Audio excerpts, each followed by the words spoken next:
This is the P-61, called the Black Widow. She's well named because she packs 4 caliber 50 machine guns and 4 20-millimeter cannon. An obituary notice goes with each bite. Those twin engines will carry her fast enough to catch up with almost anything in the sky. And she's maneuverable, as a fighter should be. Very easy to handle. She stalls, takes off, and lands at low speeds. Getting checked out on her is a pleasure.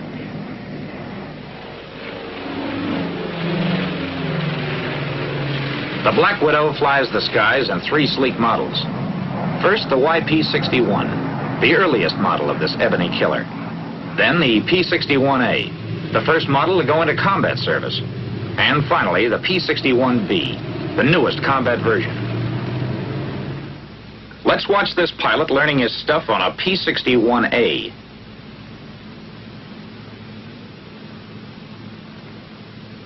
The first thing to do is familiarize yourself with the cockpit. Learn where all the controls and gauges are located. The TO for the airplane is a big help. Diagrams and photographs make it easy for you to get to know the ship. After a couple of hours of study, you are able to pick out the controls and gauges without the loss of a second. And with your eyes shut. That's important because you can't afford to waste time in this fast twin-engine job. And there's no co-pilot around to help you. You're going up for a ride, just to get the feel of the ship. But first you have to check the airplane, thoroughly. That's your best guarantee for living to a ripe old age.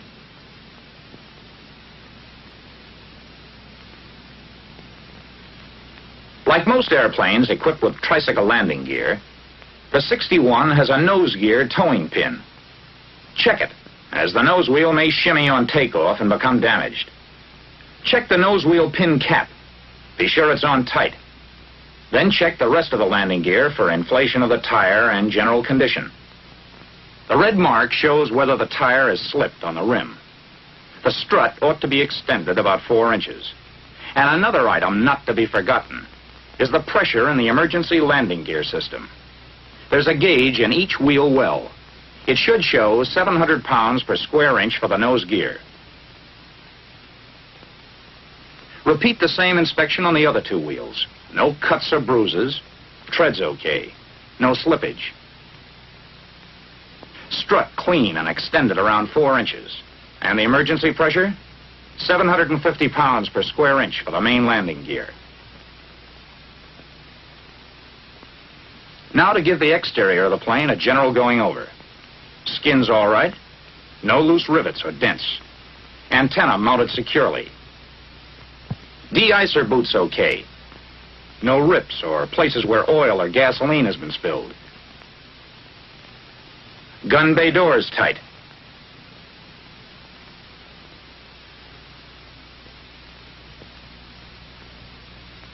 Control surfaces in good shape.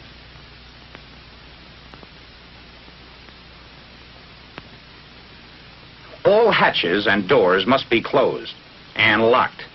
Otherwise, they'll blow open and probably off when the plane's in the air. So each one should be checked. The radar operator's top hatch, rear entrance door.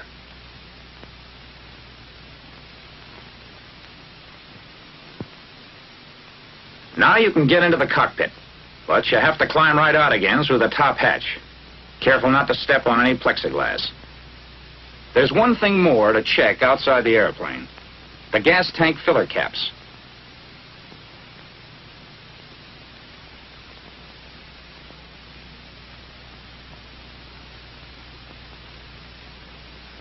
Two on each side, and oil cap. Make sure they're fastened tightly in place.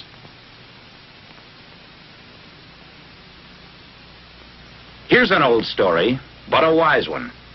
Form 1A. Check and sign for red diagonals.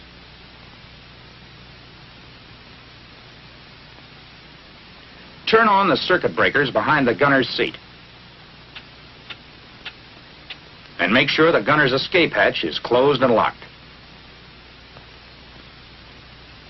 From now on, you are in command of the airplane. What would you do now? Well, you know the answer to that from studying the tech order. Turn on the generators, then more circuit breakers, the ones for the starters and fuel booster pumps, and the light circuit breakers. Now look around the cockpit to see if everything is in order. Nothing loose. No tools or papers to foul up the controls. Instruments okay. The controls, and that includes the throttles, are locked. Unlock and try them out.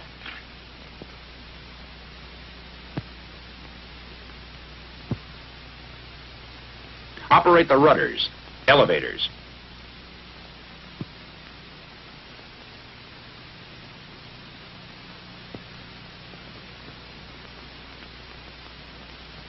Put ailerons through their complete range. Notice that those ailerons are unusual? They're the spoiler type, especially effective at high speeds. The P-61 is the only airplane in the Army Air Forces that has them. Controls are all okay. See if all the controls and switches are set properly. Open throttles 1/4 to 1/3. Prop control switches in automatic. Feathering switches normal. Test the prop circuit breakers to make sure the buttons are in. Check fuel in all tanks. Fuel valves set to outboard tanks.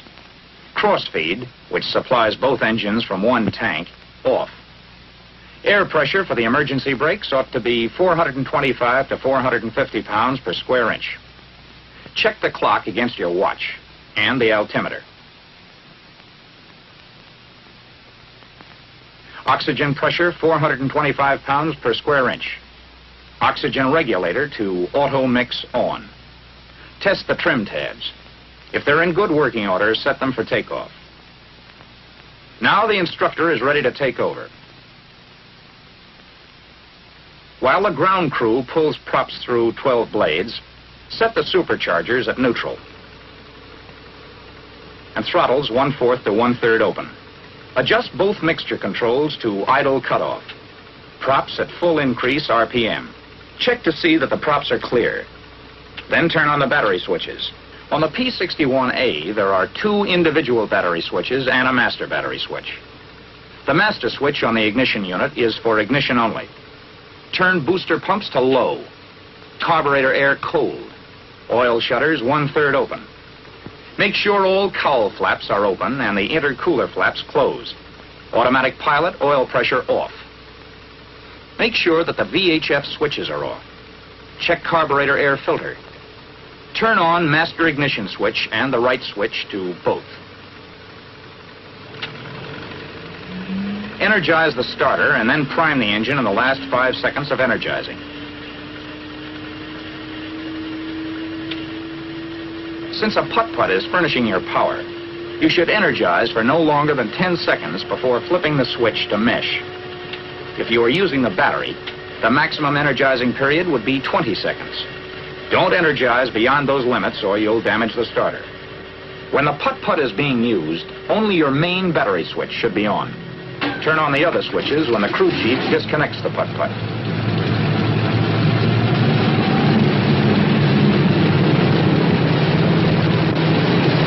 Adjust your mixture control to auto-rich. Close the throttle to run your engine as slowly as possible until oil pressure is indicated. As soon as oil pressure shows, adjust to between 1,000 and 1,200 RPM to prevent fouling of the plugs as a consequence of prolonged idling. Now we're ready to run through the same procedure for the left engine.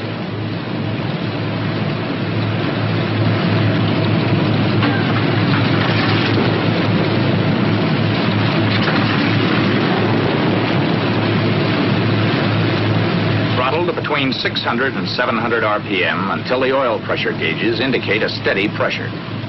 The cold oil pressure will go up to 150 or 200 pounds until the oil temperature gets to 40 or 50 degrees centigrade.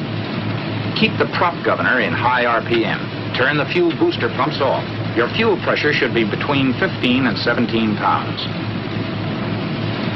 When the oil temperature gets to about 40 degrees centigrade, open the oil cooler flaps about 1/3. Keep the engine cowl flaps open. Operate the cowl flaps and intercooler flaps, watching them from the window.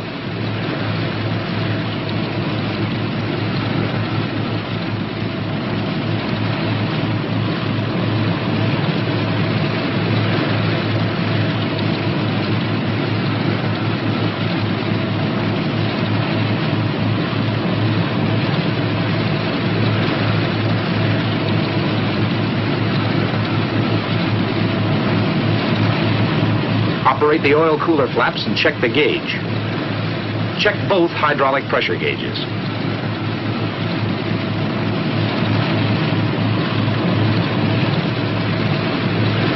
Make your interphone check and see that all entrance hatches are closed and locked. Okay to taxi to runway 29. Use taxi strip directly in front of you. Runway 29, roger.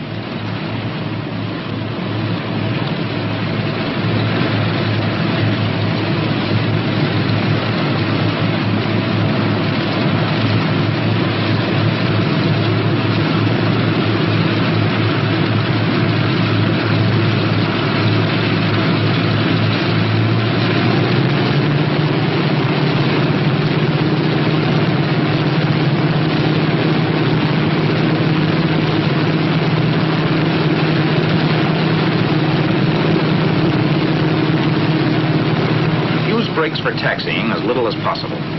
This holds good for any two-engined airplane. And when you want to turn, use your outboard engine.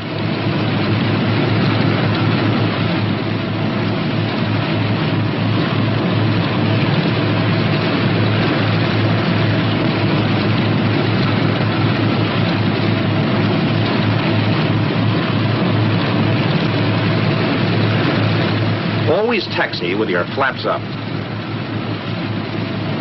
Set brakes and proceed to make check. Your oil pressure should be at normal, and cylinder head temperature must be over 100 degrees.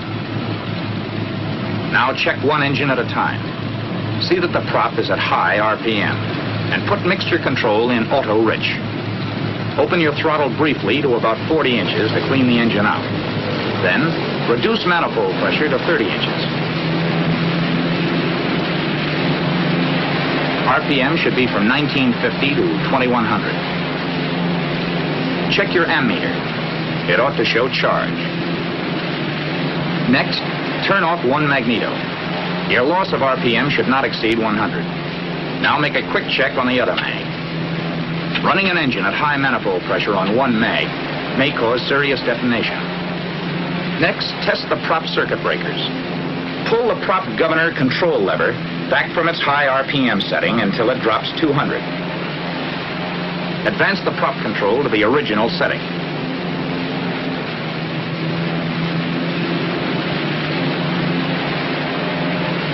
Use the feather switch to check the prop. When RPM starts to drop, switch back to normal position. Put the prop selector switch in decrease. As soon as RPM drops 200, move the switch to increase. When the RPM goes back to 2100, put the switch in automatic. Now go through the same procedure for the other engine. And then you're ready for the final check. Fuel booster pumps at high. Fuel pressure between 15 and 19 pounds per square inch. Prop circuit breakers down. Prop switches at automatic. Prop controls at high RPM. Mixture auto rich. Intercooler flaps closed. Upper cowl flaps closed. Lower cowl flaps open about 1/4. Wing flaps 1/3 down.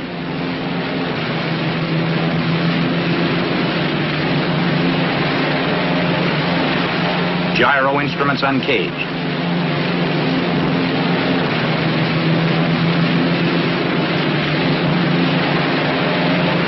Oil temperature should be between 40 and 90 degrees centigrade. Oil pressure 75 to 90 pounds per square inch at 2,000 RPM. Cylinder heads between 120 to 205 degrees centigrade. Hydraulic and accumulator pressure 800 to 1,100 pounds per square inch. Now you're ready to scramble.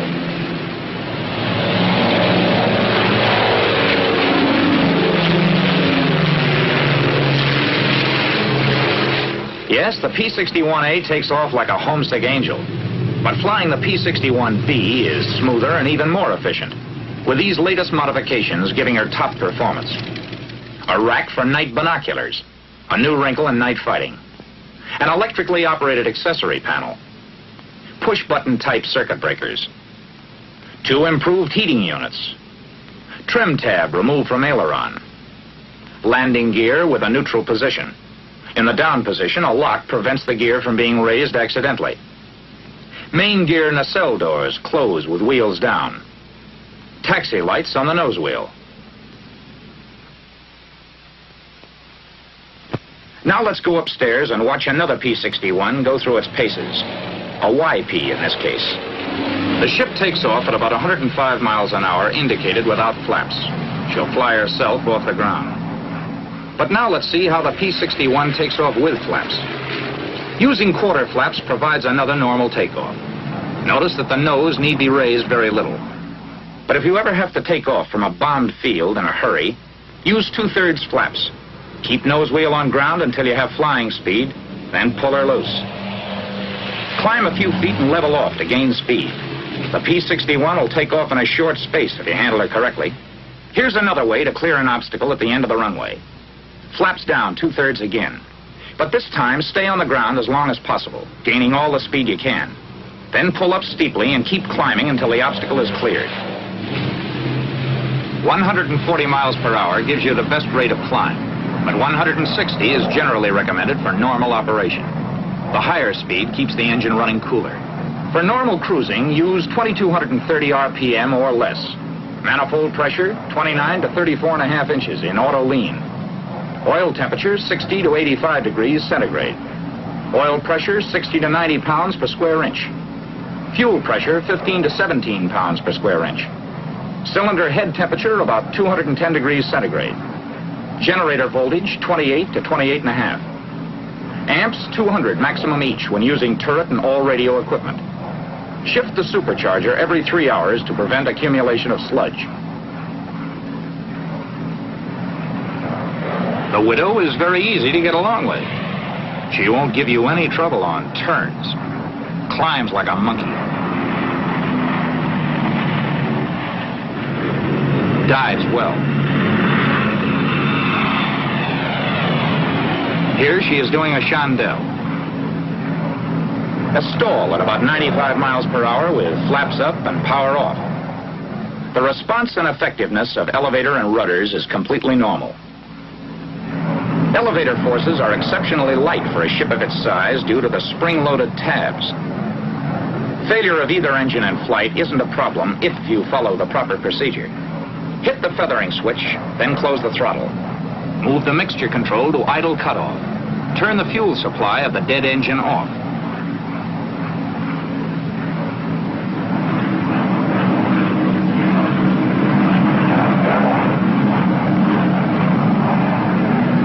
Snap the ignition switch off after the prop stops rotating. Put the live engine in auto rich. And trim your rudder tab.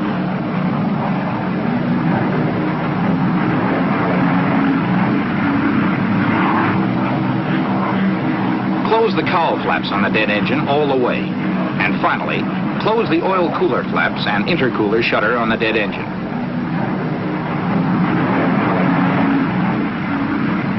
Even when stalled on one engine, the Black Widow isn't in trouble. On one engine, you can turn in either direction if you maintain safe single-engine airspeed, have your plane trimmed properly, and remember coordination. And don't be timid about racking her around. You can even do vertical banks into the dead engine if you keep her at proper flying speed. To unfeather is equally simple. Turn the ignition switch on with the throttle closed. Set the prop control lever to the decrease RPM position. Turn on the fuel supply. Move the mixture control to auto rich. Set the feathering switch to normal position and hold the selector switch in the increase RPM until your engine speed reaches 800 RPM. Then release the selector switch. When minimum engine operating temperatures have been reached, place selector switches in automatic. And finally, adjust mixture, throttle, and prop levers to the desired power and engine RPM and retrim the ship.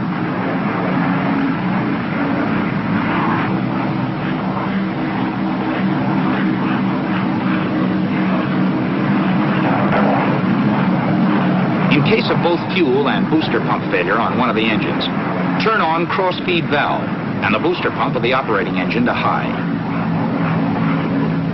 If, in an emergency, you need the absolute maximum performance, use the water injection, which is found on most P-61s. Just shove the throttles all the way open. That turns on the pumps. And then push the water injection switch. That sends the water into the engine. To use the autopilot, turn on the pressure valve.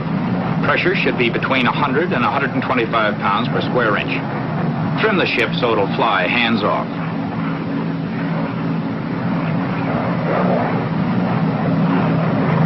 Uncage the gyro pilot instruments. Line up the control indices.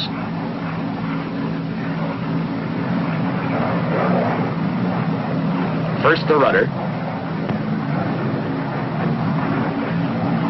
Then the aileron.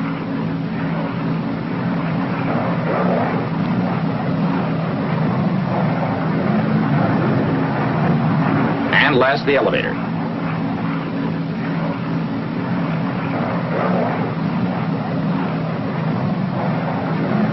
Set the speed valve at 2 or 3.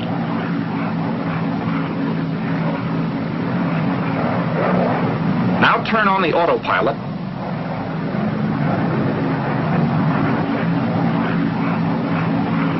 And finally, if necessary, readjust the indices for level flight.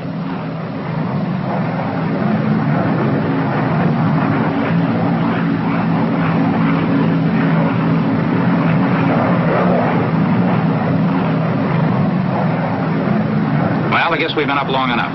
Let's head for the barn.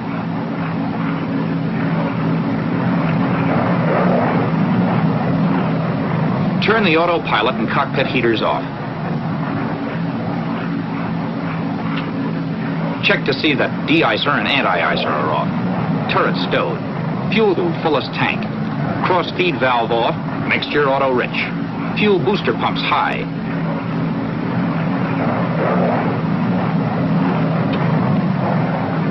Supercharger neutral.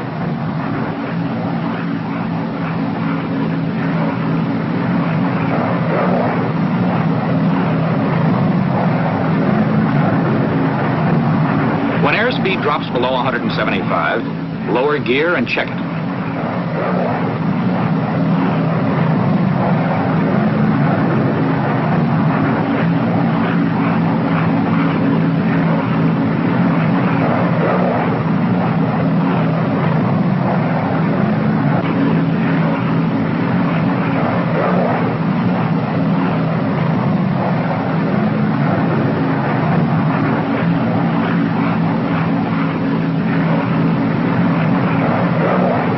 Hydraulic and accumulator pressure, 800 to 1,100 pounds per square inch.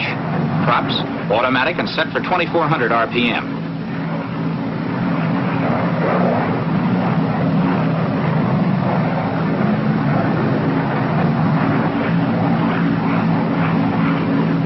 And lower your flaps.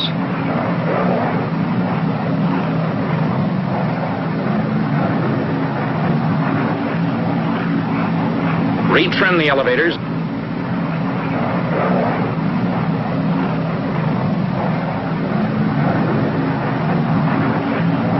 Check brake pressure with your toe.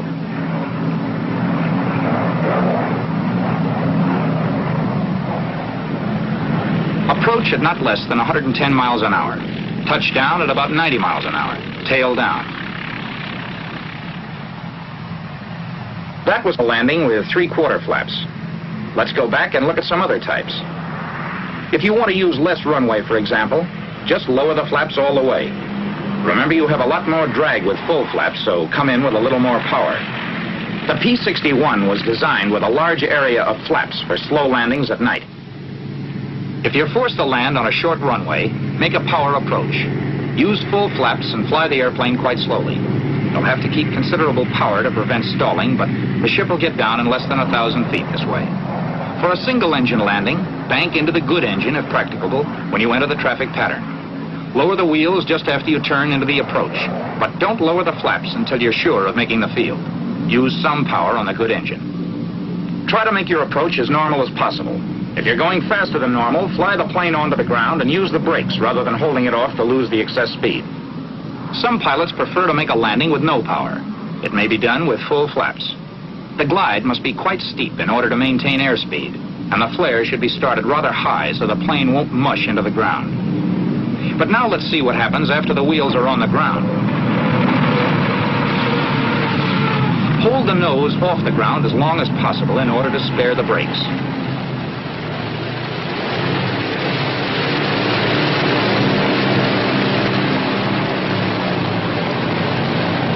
After you complete the landing run and come to a stop, be sure the cowl flaps are open and raise the wing flaps.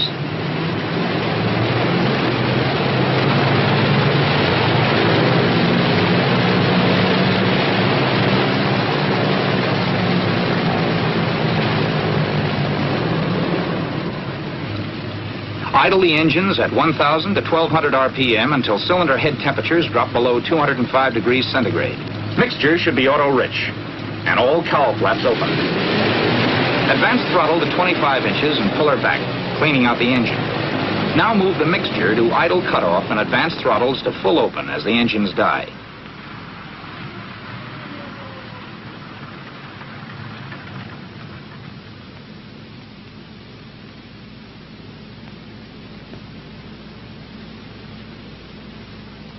Turn off all switches.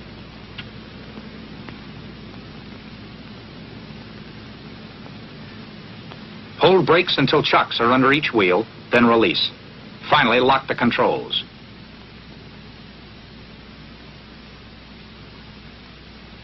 Well, that ends your first lesson in learning how to fly the Black Widow. You have a long way yet to go, but it's usually a case of love at first flight. She's that kind of an airplane. The Black Widow is designed to kill. The fury of her guns and the flaming wrecks of her victims are lighting up dark skies over enemy strongholds.